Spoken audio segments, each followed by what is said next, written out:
I never thought I'd be the kind of person to spy on their spouse, my wife Isla, and I had been married for 6 years, and I genuinely believed we had something unshakable. We weren't perfect, but who is? We had our routines, our inside jokes, and the kind of comfort that comes from knowing someone so deeply.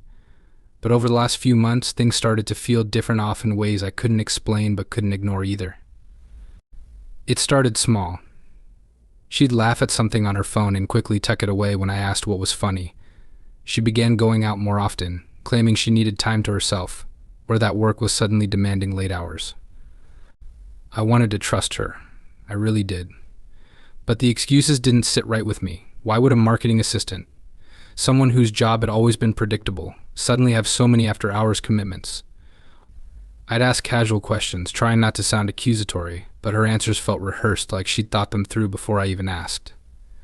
Oh, just a last-minute meeting or I grabbed drinks with some coworkers, you know how it is.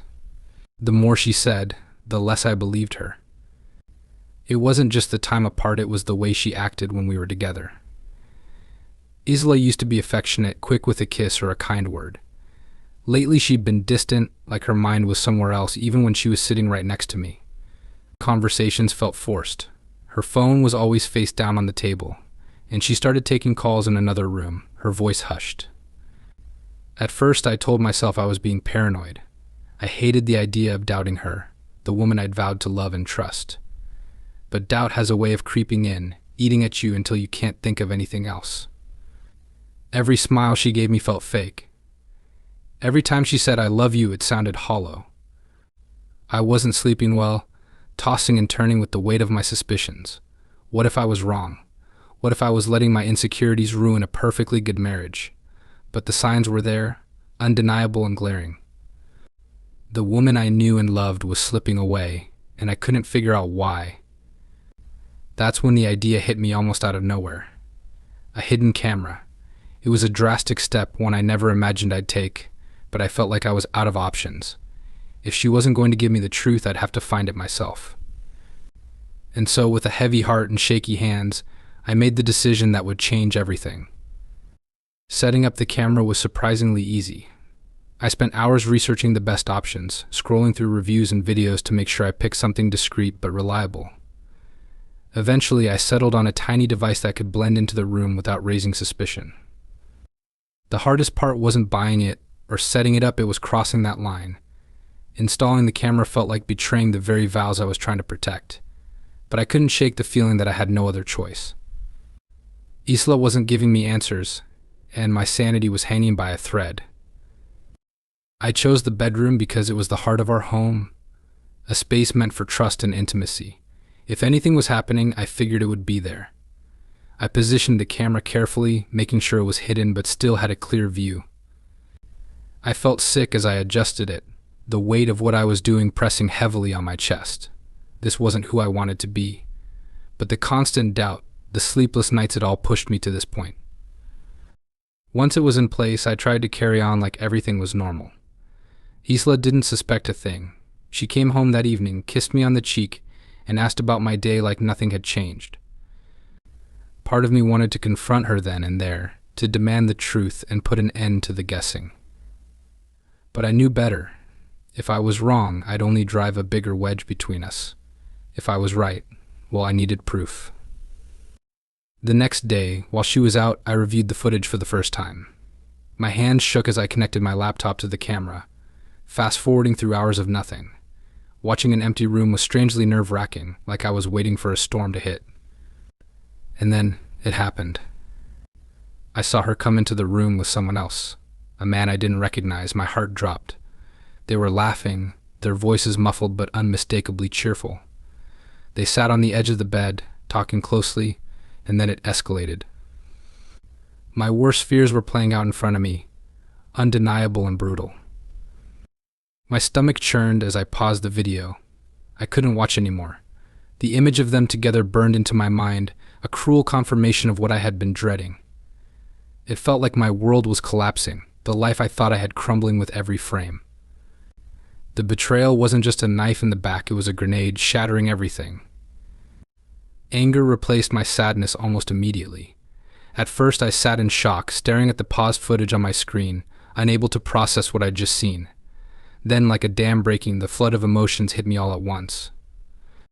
My heart pounded, my hands trembled, and my chest felt tight. Betrayal had a way of ripping through every fiber of your being, leaving nothing untouched.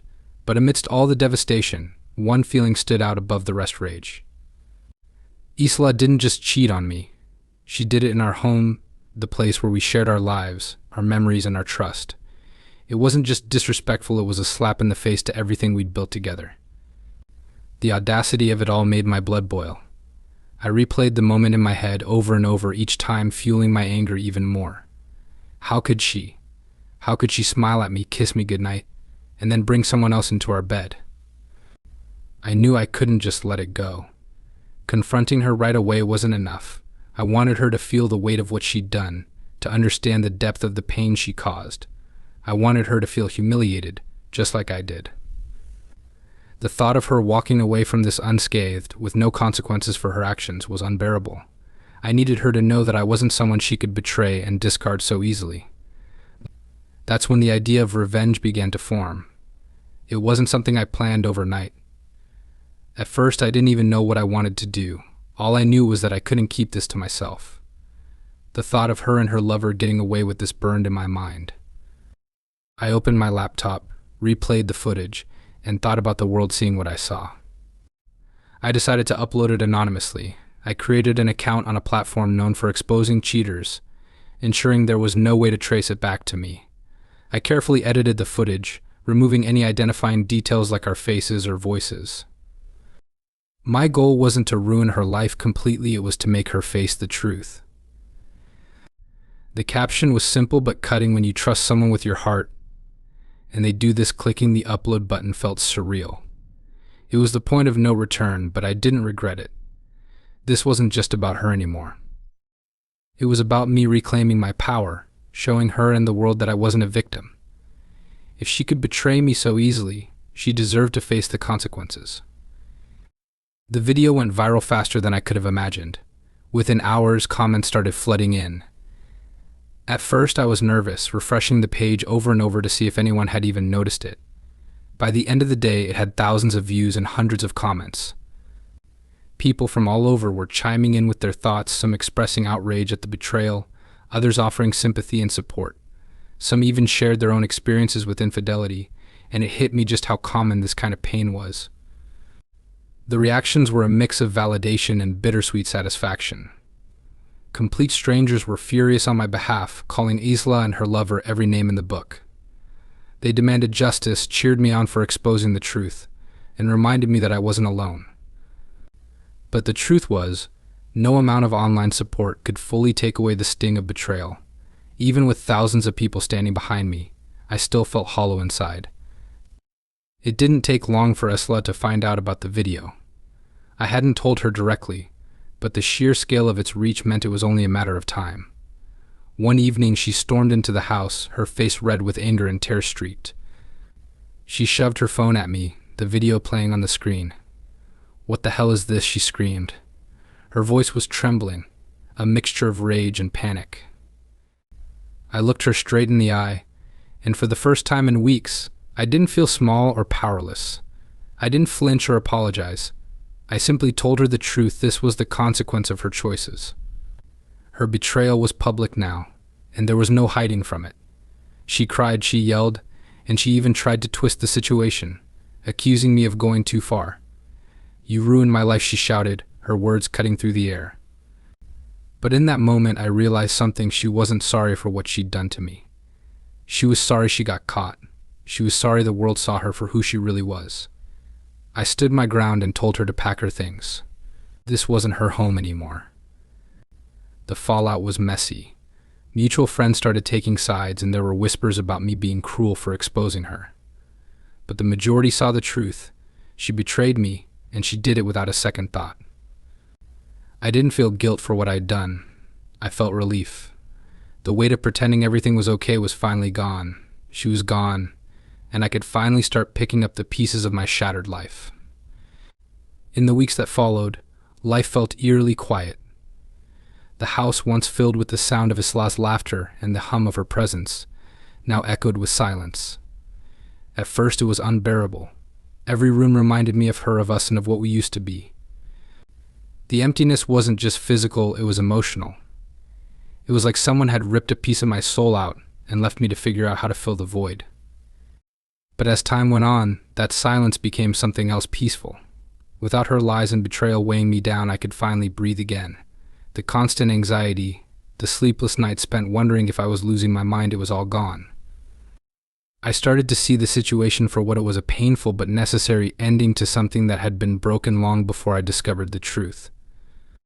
I threw myself into rebuilding. The first thing I did was clean the house top to bottom. It might sound trivial, but there was something cathartic about scrubbing away every trace of her, packing up her things, and reclaiming the space as my own. It felt like shedding old skin, a physical act to match the emotional process I was going through. I also leaned on friends and family more than I ever had before. At first, I was hesitant to talk about what happened. It's not easy admitting that the person you loved most in the world betrayed you. But every time I opened up, I was met with understanding and support. People reminded me that Isla's actions weren't a reflection of my worth. They were her choices, her failures. The video, surprisingly, became a source of closure. Every now and then I'd check the comments and see people sharing their own stories of overcoming betrayal. It was a strange comfort to know I wasn't alone, that others had walked this painful path and come out stronger. Of course, there were moments of doubt. Late at night, I'd replay everything in my mind, wondering if I'd gone too far by exposing her. Was I cruel for making our private pain so public? But then I'd remember the anguish she put me through, the lies and the audacity of her betrayal. She made her choices, and I made mine. Now, when I look back, I don't see myself as a victim anymore. What happened hurt, and it changed me, but it didn't destroy me. In fact, it made me stronger. I learned to value myself, to set boundaries, and to never settle for less than I deserve. Betrayal might have knocked me down, but it didn't keep me there.